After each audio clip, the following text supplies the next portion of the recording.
అందరికీ నమస్కారం.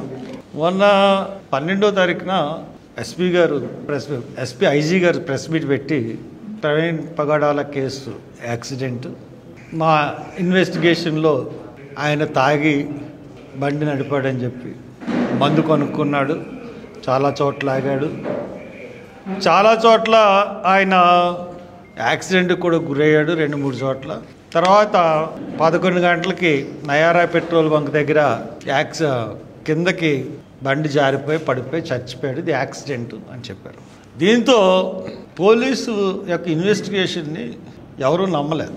కారణం ఏంటంటే పోలీసులే ప్రెస్కి వచ్చి కొన్ని వీడియోలు రిలీజ్ చేయించి ఆ వీడియోలతో మాకు సంబంధం లేదని చెప్పి మళ్ళీ అయ్యే వీడియోలను రిలీజ్ చేసి యాక్సిడెంట్ అని తేల్చేసి పోస్ట్ మార్టం రిపోర్ట్ వెంటనే ఇస్తామన్నారు. ఇప్పుడు వారం అయింది, పోస్ట్ మార్టం రిపోర్ట్ ఇవ్వలేదు. ఒక బాధ్యత గల ఆఫీసరు వారం క్రితం ప్రెస్ మీట్ పెట్టి ఇప్పుడు దాకా పోస్ట్ మార్టం రిపోర్ట్ వాళ్ళ దగ్గర లేదంటే అనుకోవచ్చు. పోస్ట్ మార్టం రిపోర్ట్ ఎందుకు ఈ పోస్ట్ మార్టం రిపోర్ట్ని లేట్ చేస్తున్నారు? ఇది 3-4 రోజుల ముందే పోలీసుల దగ్గర ఉంది, ఎందుకు ఇవ్వట్లేదు?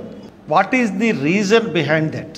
అంటే పోస్ట్ మార్టం అన్నది తప్పు ఉండాలి, ఈ డిలే చేయడం వల్ల పోస్ట్ మార్టం అన్నది రీపోస్ట్ మార్టానికి పనికి రాకుండా చేయడానికన్నా అయ్యి ఉండాలి. అసలు మొదటి నుంచి ఇన్వెస్టిగేషన్ చూసుకుంటే ప్రవీణ్ పగడాల మార్చ్ 15న రాజమండ్రికి వచ్చాడు. రాజమండ్రికి వచ్చి జాన్ అని చెప్పి ఒక వెల్డర్తో మాట్లాడి ఆయన 15వ తారీఖున మన స్టేషన్ ఎదురుగుండా రోడ్లో ఒక చర్చ్ ఉంటే దాంట్లో ప్రసంగం చేశాడు. అదే లాస్ట్ ప్రసంగం రాజమండ్రిలో. అయిన తర్వాత నేను మళ్ళీ 25న వస్తాను, 24న బయలుదేరుతాను, 25కి వస్తాను, నువ్వు 25న వచ్చి కళ్ళు ఎస్టిమేషన్లు తయారు చేయని చెప్పి జాన్కి చెప్పాడు. దాన్ని ఇన్వెస్టిగేషన్ చేశారు పోలీసులు, కానీ చెప్పలేదు. 24న ప్రవీణ్ పగడాల హైదరాబాద్లో బయలుదేరినమాట వాస్తవం. మరి ఎప్పుడు హైదరాబాద్లో ఆయన మాయం చేశారో కానీ అక్కడి నుంచి ఒక ఫేక్ ప్రవీణ్ పగడాల బండి మీద ప్రయాణం చేశాడు. ఫేక్ ప్రవీణ్ పగడాల బండి మీద ప్రయాణం చేశాడని మీరు ఎలా చెప్తున్నారంటే 24వ తారీఖున తెంపల్లి అనే గ్రామంలో గన్నవరం దగ్గర మొన్న చెప్పాను మీకు, ఆ గ్రామంలో ప్రసంగించాలి. దాని తర్వాత కొవ్వూరులో ప్రసంగించాలి. అసలు ప్రవీణ్ పగడాల అయితే డెఫినెట్గా వెళ్ళుండేవాడు, అదే రోడ్లో వచ్చాడు కాబట్టి. ఇదే రోడ్లో అక్కడికి వెళ్తే ఇది ఫేక్ అని తెలిసిపోద్దని చెప్పేసి దాన్ని టచ్ చేయకుండా వాళ్ళు రాలేదు. 25న ఆయన ప్రోగ్రాం, 25న రాజమండ్రిలో పెట్టుకుని మళ్ళీ 25న ఇక్కడ అన్నీ ఫిక్స్ చేసుకుని బండి ఇక్కడ పెట్టేద్దని వచ్చిన మనిషి మళ్ళీ 25న గన్నవరం ఎందుకు వెళ్తాడు? పోతే ఆయన బయలుదేరిన బండి ఆయన ఎక్కడికి వెళ్ళాలి? నాంబరం. కొవ్వూరు దాటిన తర్వాత ఆయన కాతేరులో బ్రిడ్జ్ దిగిపోయి మన కాలేజీ ముందు నుంచి ఇలాగొచ్చి నాంబరం వెళ్ళిపోవాలి ఊరు ప్రకారం. పోనీ కొంత ఊర్లు దిగిపోవాలి, అంతేకాని దివాంచరి వెళ్ళి అంత తిరిగి మళ్ళీ లాలాచరి వెళ్ళి మళ్ళీ కాంప్లెక్స్ వెళ్ళి నాంబరం బహుశా ఎవరు వెళ్ళరు. ఎందుకంటే బాగా తెలుసు రాజమండ్రి చాలాసార్లు వచ్చాడు అన్నదానికి 25వ తారీఖున కూడా ఈయన వచ్చాడని చెప్తున్నాను. 25న కారులోనే వచ్చాడు. సరే, ఈ రోజున పోస్ట్ మార్టం రిపోర్టు నా దగ్గర నేను సంపాదించాను. అంటే పోలీసులు ఎంత బాధ్యతారహితంగా ఉన్నారంటే, ఐజీ గారు తమరికే చెప్తున్నారు, చాలా నెగ్లిజెన్సీ, ఏమవుతుంది, ఏం చేయగలరు అన్న ఉద్దేశంతో ఉన్నట్టుకున్నారు మీరు. This is the post mortem report, మీ అందరికీ పంపిస్తాను నేను. This is the post mortem report. ఈ పోస్ట్ మార్టం రిపోర్ట్లో ఏమేమి ఉన్నాయి, ఏమేమి రాశారు అన్నీ కూడా చదువుతాను నేను. ఇంగ్లీష్లో ఉంది, తెలుగులోనే చదువుతాను. మీ గురించి కాకపోయినా పాఠకుల గురించైనా తెలుగులోనే చెప్తాను ఏమేమి రాశారు, ఏమేమి ఉన్నాయి. మొత్తం 18 గాయాలు ఉన్నాయి. మొత్తం 18 గాయాలు ఉన్నాయి. ఇది ఐఎఫ్ఎస్ఎల్ రిపోర్టు. దీంట్లో కన్క్లూజన్ ఏమి ఇచ్చారంటే, opinion as to case of death between 1-2 days prior to the postmortem examination, prior to preliminary report anamata. The cause of death of the best of my knowledge and belief is pending due to toxicology report from the RFSL Vijayawada and histopathology report from the Department of Pathology, Government Medical College, Rajamahendra. తర్వాత 3 డాక్టర్లు ఎవరంటే doctor S Krishnaraju MD, associate professor of department of forensic medicine, government medical college, Rajamahendravaram. Doctor G Rajasekhar Kennedy, MS MCH, professors of head department of neurosurgery, government medical college, Rajamahendravaram. Signature ఈవిడ పెట్టిన పేరు రాయలేదు, ఈవిడ పేరు ఏదో ఉంది. ఆవిడ assistant professor, department of pathology, government medical college, Rajahmundry. ఆవిడ పేరు చెప్తాను. ఇది వాళ్ళు ఏమని ఇచ్చారంటే, whether the injuries mention in the autopsy report were sustain due to road accident, this is the question. Reply ఏంటంటే, there is a possibility that the injuries mention in the autopsy report were sustained due to road accident. Road accident వల్ల చచ్చిపోవడానికి ఆస్కారం ఉందని first ఇచ్చారు. Final opinion of cause of death, this is the final opinion to the mandal executive magistrate from the same doctors. ఇది ఎప్పుడు ఇచ్చారంటే 11/4 ఇచ్చారు. 11/4 ఇచ్చారు. 12/4 ప్రెస్ మీట్ అయింది. అంటే ప్రెస్ మీట్లో పోస్ట్ మార్టం రిపోర్ట్ ఇవ్వాలి కదా మనకి. అంటే వారం రోజులు మనల్ని డిలే చేసి కోర్టులో రిపోస్ట్ మార్టం వేస్తానని నేను అన్నానని ఇది ఇప్పుడు దాకా బయటపెట్టలేదు. ఇది ఉండాలి కదా రిపోస్ట్ మార్టం వేయాలంటే. అంటే ఎంత కుయుక్తులు పన్నాడు ఐజీ అన్నది దీంట్లో మనకు తెలుస్తుంది. And reviewing the case in the light of post-mortem findings, the chemical analysis report of the deceased Praveen Kumar Pagadala, son of Chinnabbai, male with 46 years of age. We are of the final opinion on cause of death, the best of our knowledge, and believe is due to head injury and other multiple injuries associated with the consumption of ethyl alcohol. Note, ethyl alcohol is found in chemical analysis of viscera RFSL Vijayawada. అసలు 18 దెబ్బలు తగిలినాయి విసరాలో. ఈ doctors ఏం చెప్తున్నారంటే, విసరాలో methyl alcohol అన్నది కనపడిందని చాలా జాగ్రత్తగా వినాల్సిన పాయింట్. విసరాలో మిథైల్ ఆల్కహాల్ ఫైండింగ్ కనపడిందని RFCL విజయవాడ వాళ్ళు చెప్తున్నారు. ఇఫ్ అంటే విసరాలో కెమికల్ ఫైండింగ్స్లో ఇథైల్ ఆల్కహాల్ కనపడితే ప్రిలిమినరీ రిపోర్ట్లో బాడీ ఫస్ట్ పోస్ట్ మార్టం జరిగినప్పుడు కంపు కొట్టేస్తుంది. ఎనీ డాక్టర్ యూ చెక్ అంటే మరి ఈ డాక్టర్స్ అప్పటికి ఇదంతా ఫ్రేమ్ చేయలేదు పోలీసులు. ఏది కొనుక్కుని తాగాడు ఇవన్నీ ఫ్రేమ్ చేయలేదు కాబట్టి అప్పటికి లేక వీళ్ళు ఫస్ట్ ఫైండింగ్స్లో ఫస్ట్ ప్రిలిమినరీ రిపోర్ట్లో ఎక్కడ ఇంటాక్సికేషన్తో ఉన్నాడు పేషెంట్ అన్నది ఎక్కడ మెన్షన్ చేయలేదు. This is very very very important point.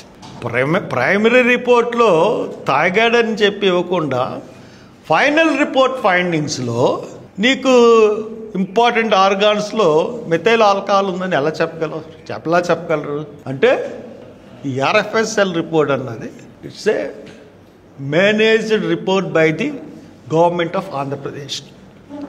అందుకని వాళ్ళ పాస్టర్లకి 30 కోట్లు అనౌన్స్ చేసి చంద్రబాబు నాయుడు గారు. పోతే ఈ దెబ్బలన్నాయి నేను చెప్తాను మీకు.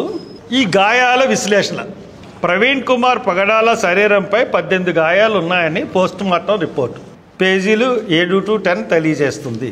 ఈ గాయాలు 25/3/25 నాడు NH5 పైన నయారా పెట్రోల్ బంక్ సమీపంలో కనబడిన శరీరంపై ఉన్నాయి.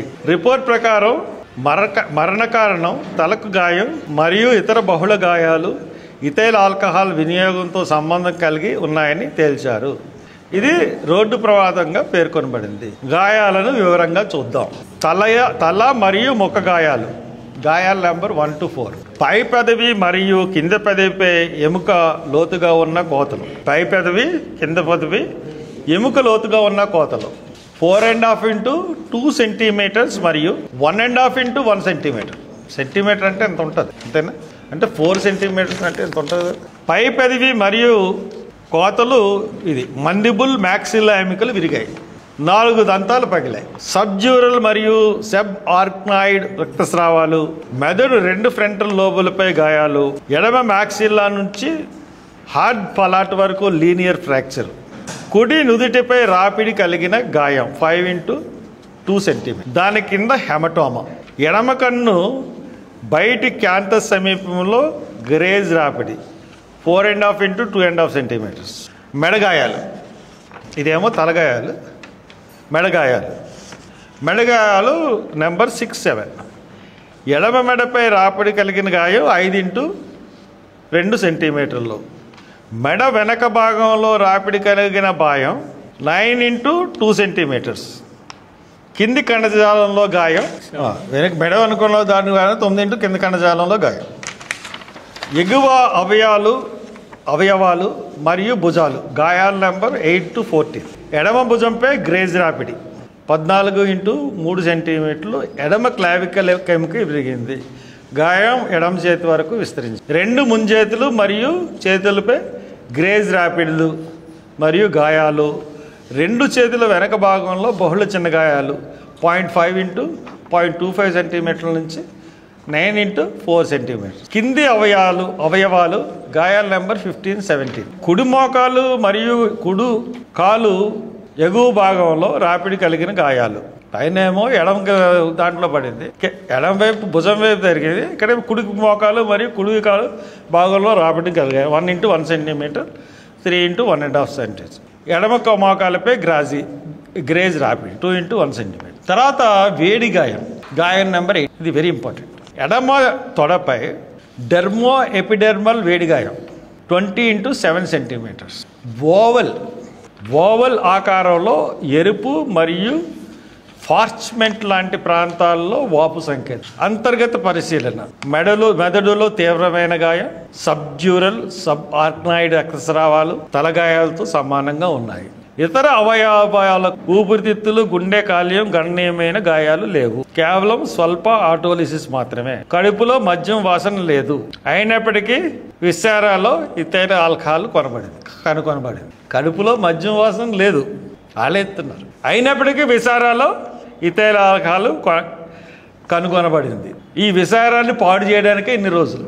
విశారాలో ఇథైల్ ఆల్కహాల్ లేదని మనం చెప్తామని పోస్ట్ మార్టం రిపోర్ట్లో ఇంత డ్రామా. రోడ్డు ప్రమాదంలో సాధారణ గాయాలు విశ్లేషణ ఆధారం.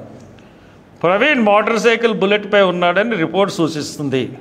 కాబట్టి మోటార్ సైకిల్ ప్రమాదంలో సాధారణ గాయాలను చూద్దాం. తల మరియు ముఖ గాయాలు. హత్యలో తలగాయాలు తరచుగా లక్ష్యంగా ఉంటాయి.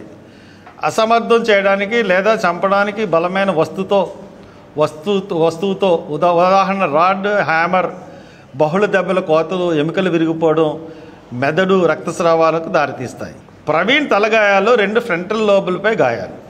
రక్తస్రావాలు, బహుళ ఎముకలు విరిగిపోవడం ఒక పడిపోవడం కంటే బహుళ దెబ్బలను సూచిస్తున్నాయి. మెడగాయాలు హత్యల్లో సాధారణం. చేతులతో గొంతు పిసకడం లేదా నియంత్రించడానికి దెబ్బలు తగలడం సూచిస్తాయి. ప్రవీణ్ మెడ, ఎడమ మరియు వెనుక భాగంలో గాయాలు. ఇదంతా నా విశ్లేషణ అండి. మెడగాయాలు, మెడపై గాయాలు హత్యల్లో సాధారణం. చేతులతో గొంతు పిసకడం లేదా నియంత్రించడానికి దెబ్బలు తగలడం సూచిస్తాయి. ప్రవీణ్ మెడ, ఎడమ మరియు వెనుక భాగంలో గాయాలు రోడ్డు ప్రమాదంలో అసాధారణం కానీ హత్యల్లో లక్ష్యంగా తీసుకోవడానికి సూచిస్తాయి. అవయవ గాయాలు. హత్యల్లో చేతులు, ముంజేతులపై గాయాలు తరచుగా రక్షణ గాయాలు, డిఫెన్సివ్ ఓన్ని సూచిస్తాయి. కొడుతుంటే బాధితుడు దెబ్బలను అడ్డుకునే ప్రయత్నం చేస్తాడు. ప్రవీణ్ 2 చేతుల వెనక భాగంలో ముంజేతులపై బహుళ గాయాలు నెంబర్ 9-14 రక్షణ గాయాలుగా కనిపిస్తున్నాయి. ఎడమ క్లావికల్ విరిగిపోవడం గాయం నెంబర్ 8 నేరుగా దెబ్బ తగలడాన్ని సూచిస్తుంది. వేడి గాయం.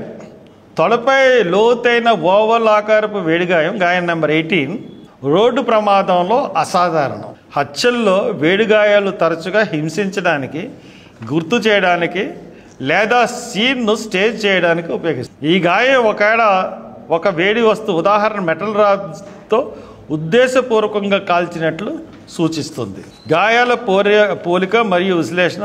ఈ గాయాలను 2 సందర్భాల్లో పోల్చుదాం. తల మరియు ముఖ గాయాలు. రోడ్డు ప్రమాదం. అధిక ప్రభావం వల్ల తల గాయాలు సాధారణం. ప్రవీణ్ గాయాలు పడిపోవడం లేదా ఢీకొనడం వల్ల సంభవించవు.